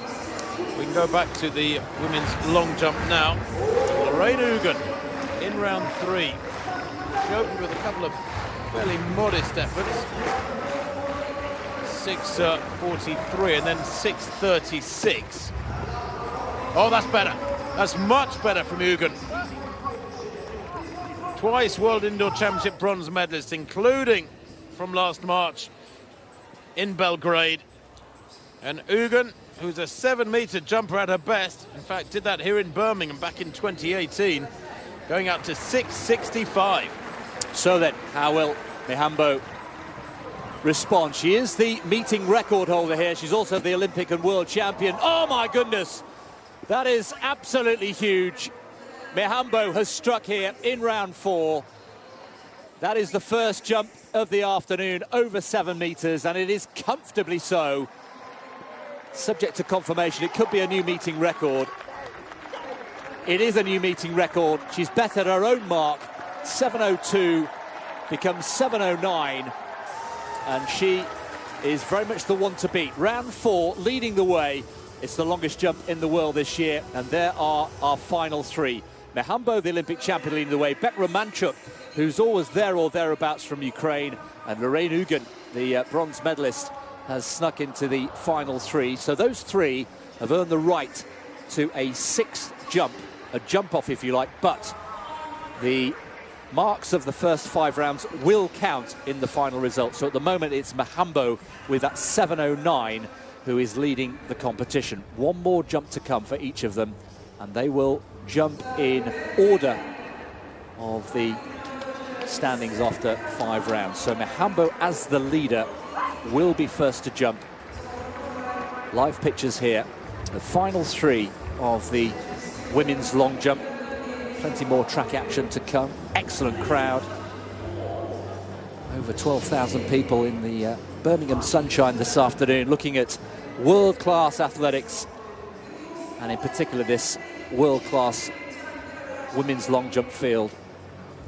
Mikaela Mihambo, 7:30 her lifetime best. She's getting into that kind of territory.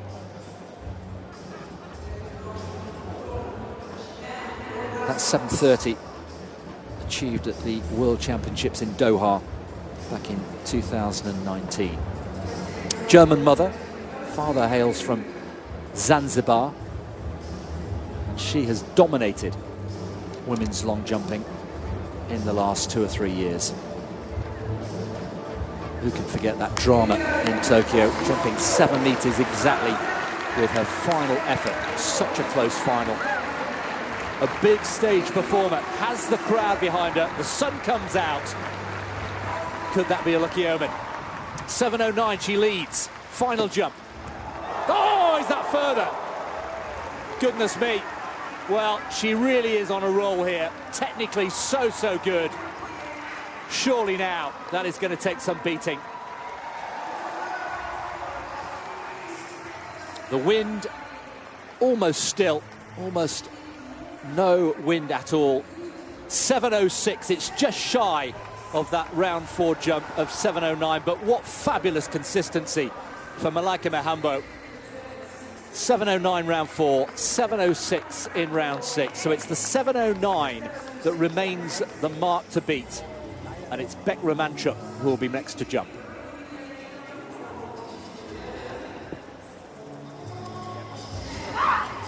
Well, the Ukrainian ready to go in this Birmingham sunshine. It's a glorious afternoon. The athletes would all prefer it to be just a couple of degrees warmer. It's probably about 17, 18 degrees here in Alexander Stadium.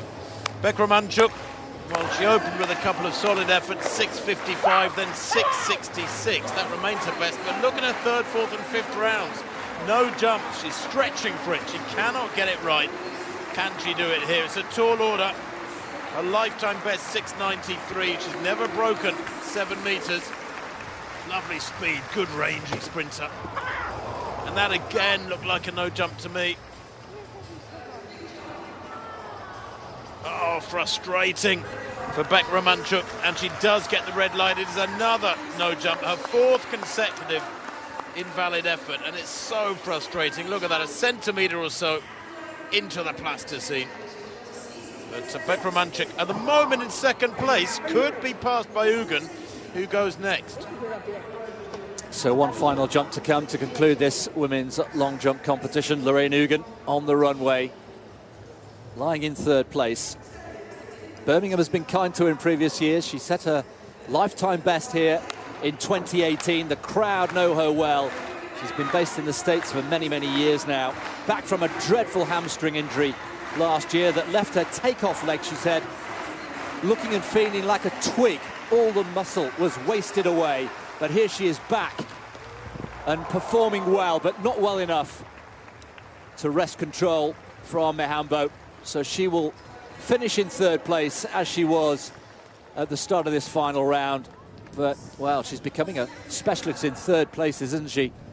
Lorraine Hugen, twice a world indoor bronze medalist, but back to really competitive heights. Good to see after that dreadful injury. 6:51 for the record, her final round 6 jump. So 6:65 remains her best. Just a centimetre behind Beck Romanchuk across the 6 rounds.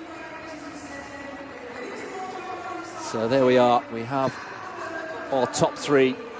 And they finish in the order in which they started round 6. And it's Malaika Mihambo, not surprisingly, who takes the victory with that 7:09. They're the full results. Really head and shoulders above the rest of the field. Word for Jasmine Sawyers as well, with a creditable 4th.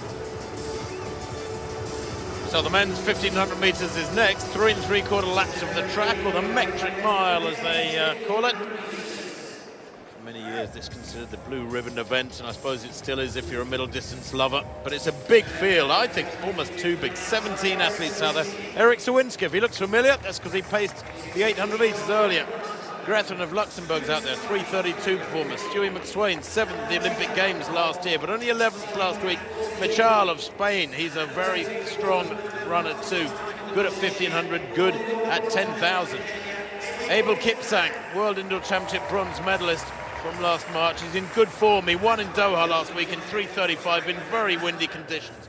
Matt Ramsden of Australia, never to be discounted, won the Australian 5,000 earlier this year. Josh Kerr of Scotland and Great Britain, the Tokyo Olympic bronze medalist. 3:29 in run at that Tokyo final, but a slow 5,000 a couple of weeks back from him. Michael Rosmith was 8th in Tokyo. Simotwo of Kenya, 7th in Doha last week. Ollie Hoare, watch him, the Australian. I had a chat with him this morning in the lift. He seems pretty happy with things. And one of the spectacular revelations of last year, Mohamed Katir of Spain, 7:27. He won the 3,000 in a national record for Spain last year in Gateshead. Amazing breakthrough season, but he was only 8th in Tokyo, couldn't get it right. Several athletes here ran in the MZ Car Mile last weekend. Matt Stonia was the winner. Piers Copeland was 2nd in that race. George Mills finished in 5th there. It was a 3:54 winning time.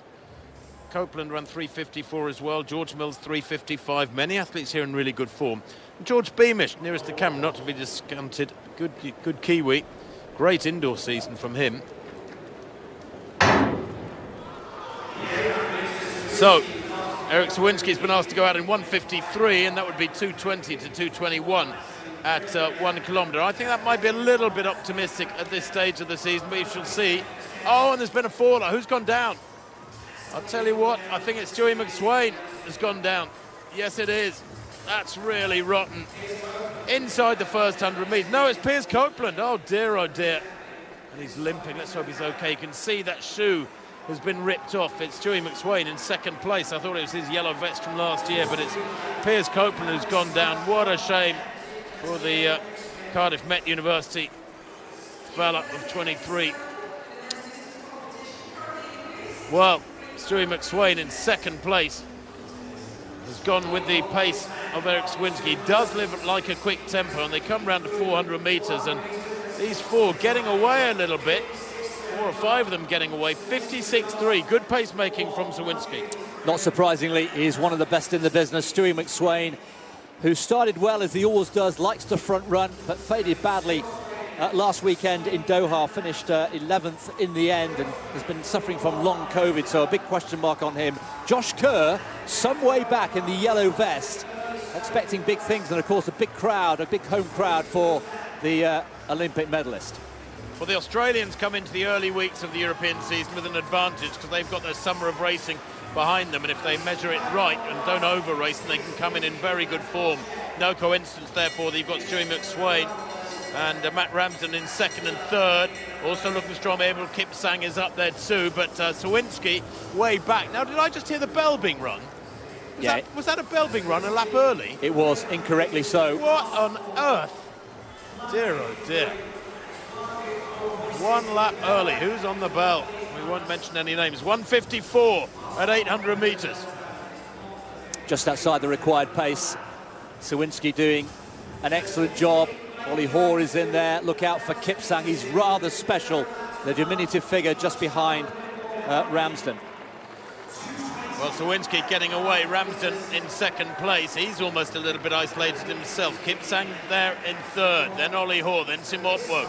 Katir has moved up nicely. So has Josh Kerr. As the pack is bunching a little bit. Michal moving down the outside. This is going to be a burn-up this last lap. It's anybody's race. There's about 10 or 11 men really close together as they come to the bell. And it's Matt Ramsden who leads at the bell there. Around 2:40 at the bell. This is probably about the right sort of race for these fellas. They can test out their speed over the final 300 or 400 metres rather than expect a long, hard race from the gun as they will get mid-season. But Kipsang at 1,200 metres, 2:54, that third lap, only a 60. That enabled the bunching. Katir on the inside, Hoare on the outside. Meshal is there as well. Greffen coming through for Luxembourg into the top 3 or 4 places. Into the final bend. Kipsang holding that inside line. Meshal is there as well on the inside. Katir hasn't got daylight to get through. Kipsang has to hold the position, otherwise Katir, the Spaniard, will get through on the inside. But he kicks again. It's been a smart run from Kipsang. He won last week in Doha on 3:35, and he eases away here. Drives hard with the arms towards the line and takes it. 3:35.15 again. It's a little bit quicker than last week from Abel Kipsang, but that is very, very smart racing indeed. It's the 6th fastest time, 5th fastest time in the world this year, and he turns back a really strong field. Katir 2 or 3 metres back in second place, but Abel Kipsang becoming rather hard to beat, isn't he, in these early weeks of the 2022 season. He has a bronze medal from the World Indoor Championships. He's a good championship performer as well. Of course, many athletes will point at their watches and say, hey, this is the 21st of May. Give it another 2 or 3 months, mate. Yes, you're absolutely right, but Kipsang is starting to catch the eye, beating Timothy Cheruiyot last weekend in Doha very impressively, and that 3:31 in Nairobi at altitude. He is very much the man in form at the moment. Katir, we know all about him. We saw him in Gateshead last year. Just looking at the yellow vest of Kerr here. Josh Kerr started on the inside, then had to move wide, and in the end was run out for 5th place in a photo finish. It was a pretty bunch finish behind those first 3, but no doubt about the winner, Abel Kipsang, who's looking very good indeed. A much shorter, diminutive figure. Kerr finishing strongly. Well, it was a typical early season 1500, wasn't it? It's not super slow. 3:35 was never sniffed at. That's worth about 3:53 for a mile. And, well, the first 6 fellas there covered by about 0.8 of a second. It was pretty tight, but Abel Kipsang very, very strong down the home straight. That's the important factor. Ollie Hoare, Australia, holding his ground well, keeping athletes of the calibre of Mashal and Kerr and Rosmis at bay.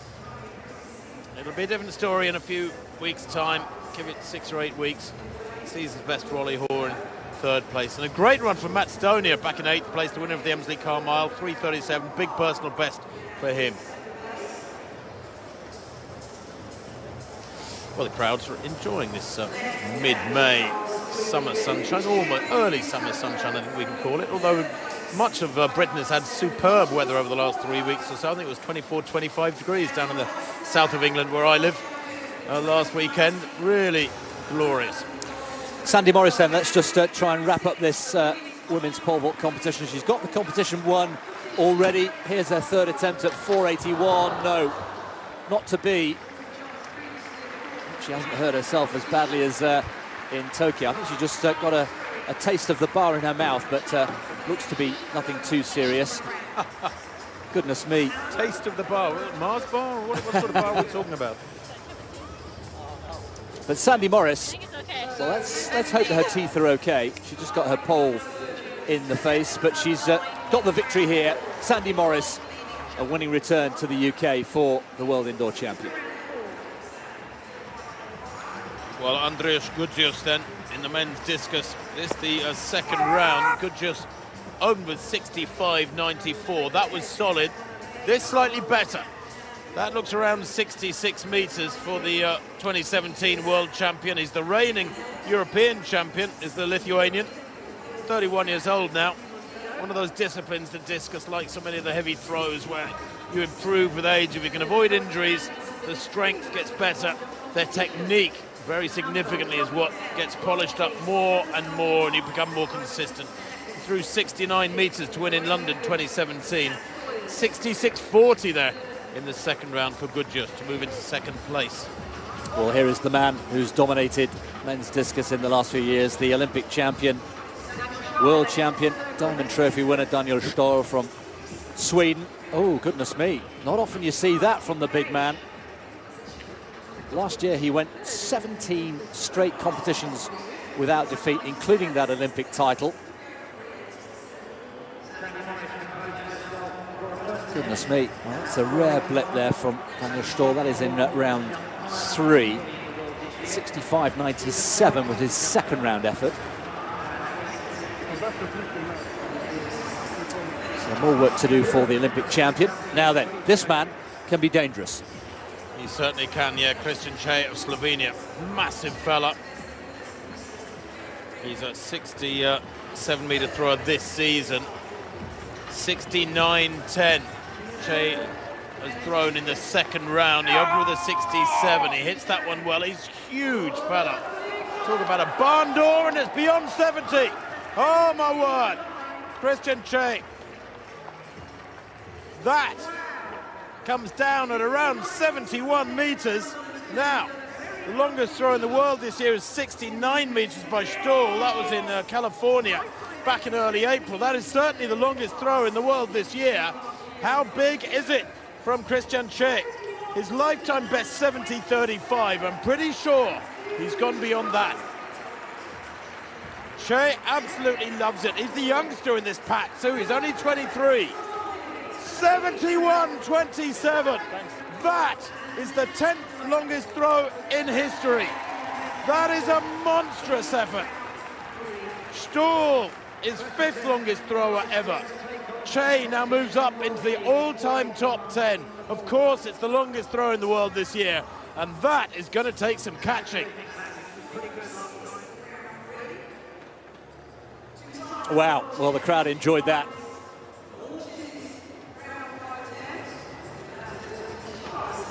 That is a personal best for Čej, of course. It's a Diamond League record, the longest throw ever in a Diamond League meeting. It's the longest throw in the world this year, obviously. It's a meeting record, and it's a national record to boot for the Slovenian.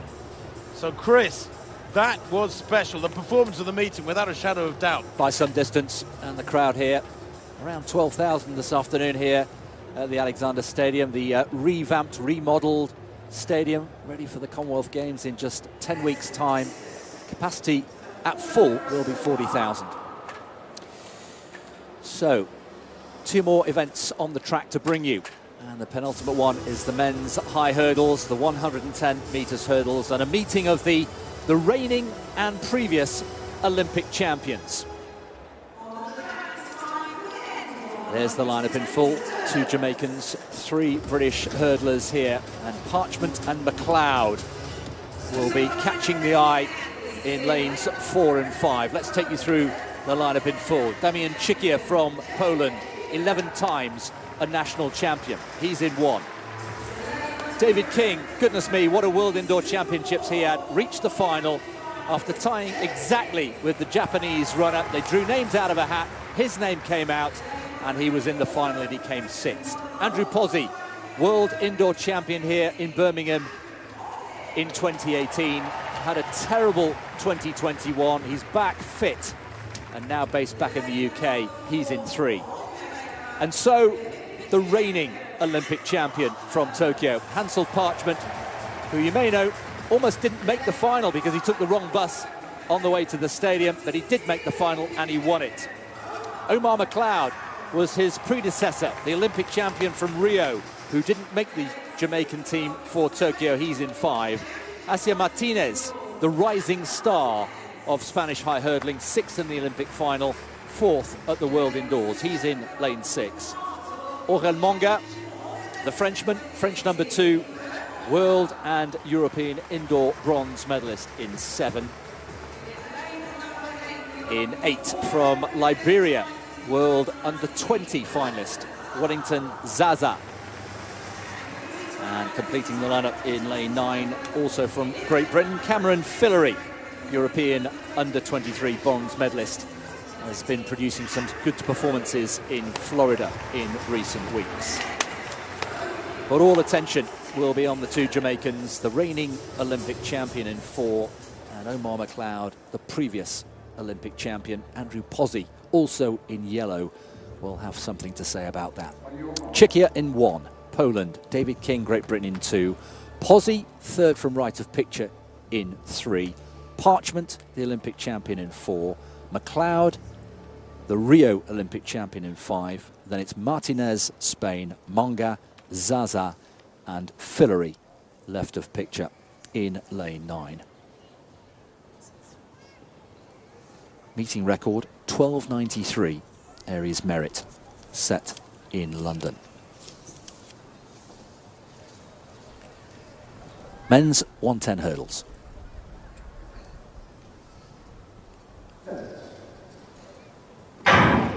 Away first time, cleanly. Great start from Omar McLeod. Maybe has got a point to prove after missing the Olympics last year.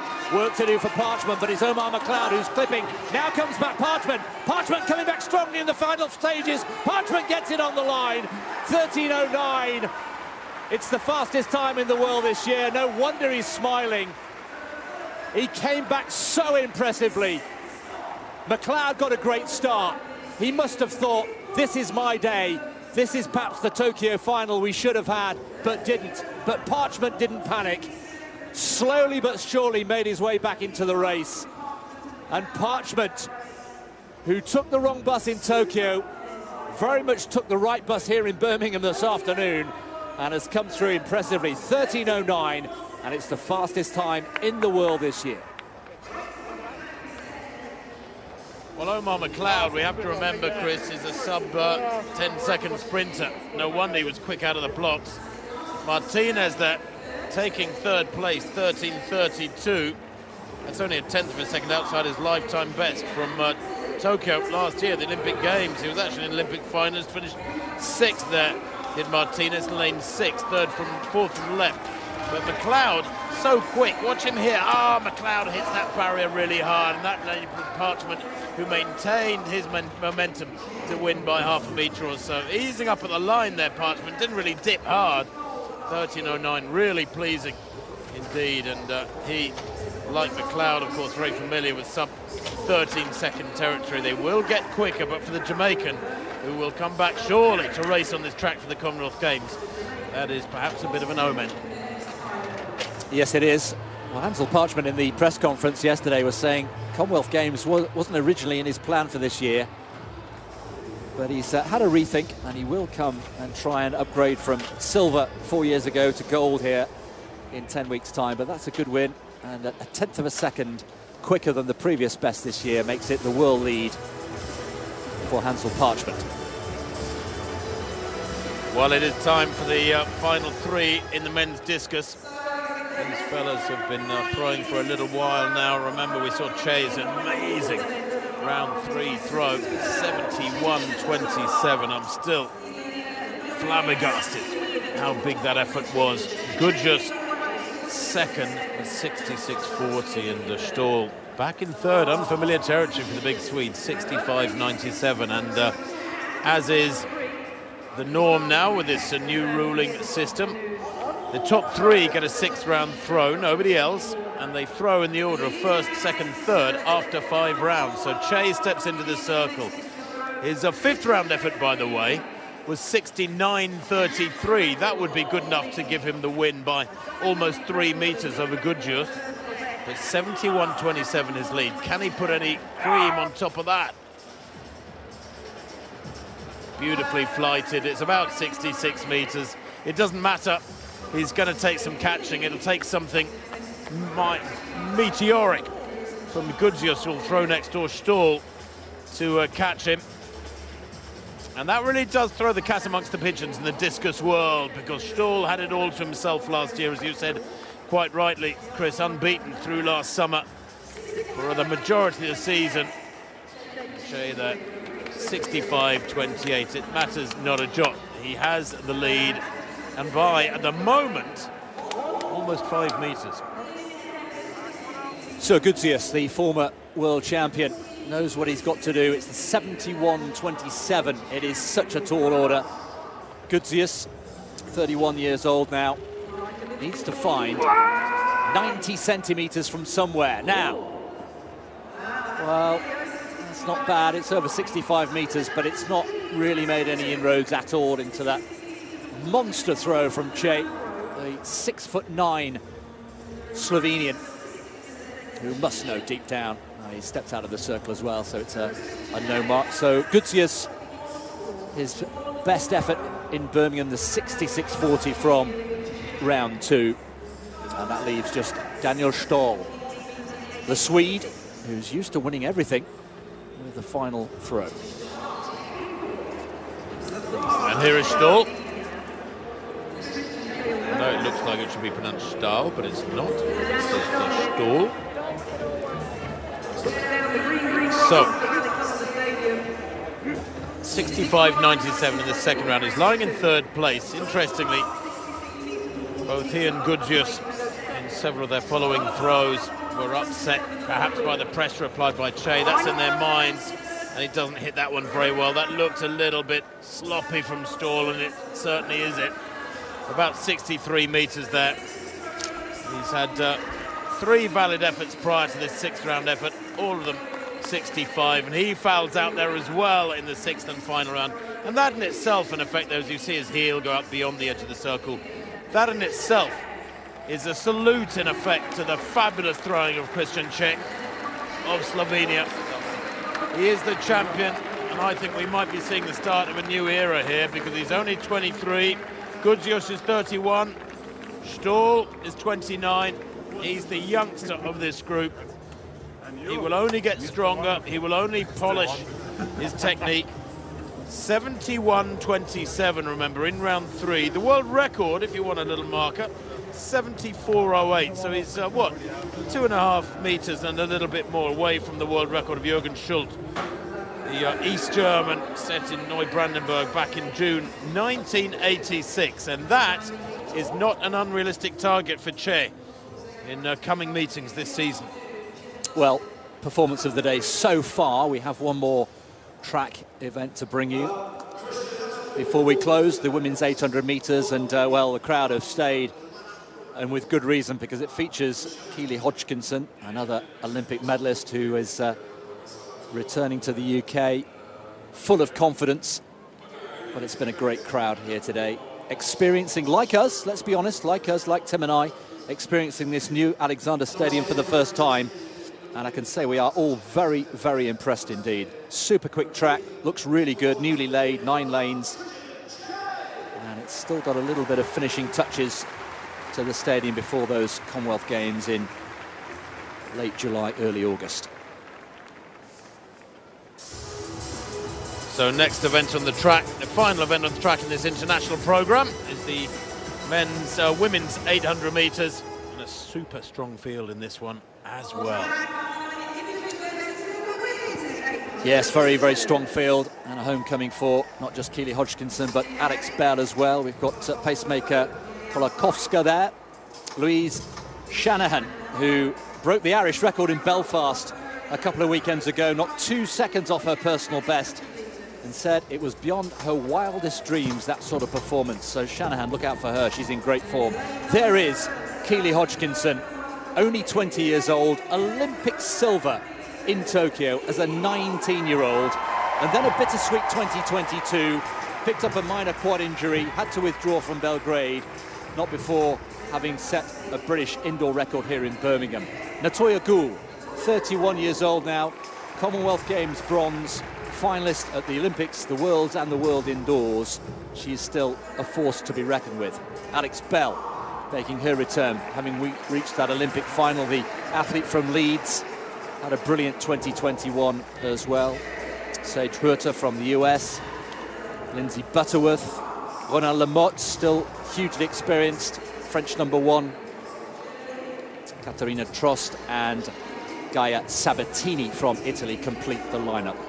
But this, a chance for Keely Hodgkinson, you feel, to put on a show for the home crowd. She said that she plans to attack it today. She had 6 weeks off after that brilliant indoor performance in Birmingham, choosing to miss the World Indoors through caution. So 2 laps of the track,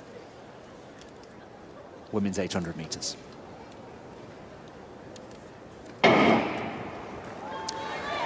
Well, the pace required or requested is 57 through 400 meters, and it is Kolakowska who will do the honors. And well, Keely Hodgkinson, we know how strong she is in the final stages, in the final 200. How will she play this? Looking very, very confident and relaxed around the hotel. Seen her and had a chat with Trevor Painter, her coach. Jenny Meadows is also here, her mentor. And Keely Hodgkinson has settled in nicely through this first 250 with Natoya Goul just up on her shoulder. She'll be feeling very, very good indeed. And feeling fresh, feeling healthy. And Hodgkinson looking very nice and very relaxed.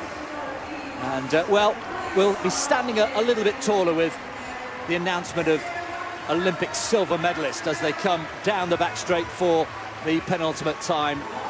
57, remember, the required pace, and it's just outside after the first 400 meters. Well, on 59.04 for the pacemaker there, and I guess the pack would have been around 59.7, so not really quick the first lap. Goul pressurising Hodgkinson here. Goul is a fierce competitor, the Jamaican 31-year-old Olympic Games finalist, of course, from Tokyo. But Hodgkinson, Chris, I think actually that break from injury from the indoor season will play in her favour with a big summer to come. Well, big summer to come, and a big, last 200 metres to come here as well as they enter the final 200. Hodgkinson perfectly placed. Goul, though, can't be discounted. Lamotte also there. Hurter also doing well. Alex Bell a little bit further back.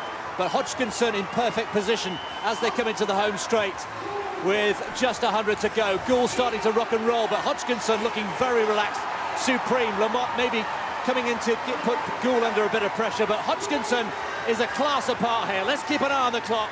She said she'd have a go. She said I plan to attack it, and she's done exactly that today. 1:58.64. It is just outside the world lead this year. 4th fastest in 2022. Hodgkinson looks to have benefited well from that 6-week break.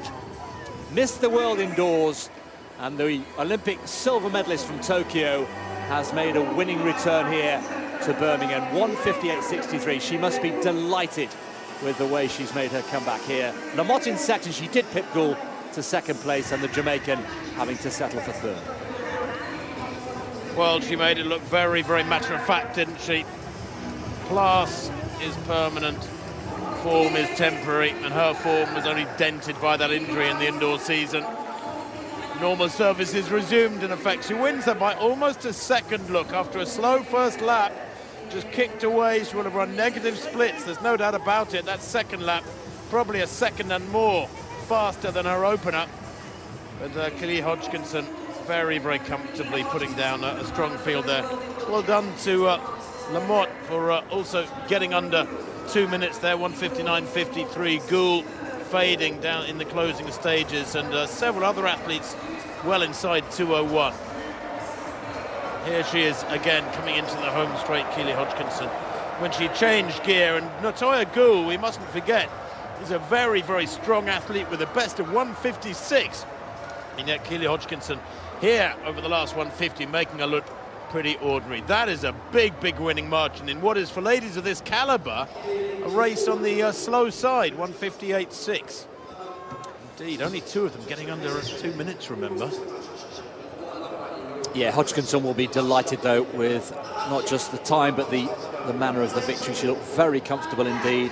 Said she would have a go today. That was her expression in the press conference yesterday. Spoke very, very confidently, and still only 20. She looks even younger, but has been coached and schooled both on and off the track so well by Trevor Painter and Jenny Meadows, and is looking every inch the global superstar. Nothing Mo, of course, from the US will be her main competition in Eugene this summer, the Olympic champion.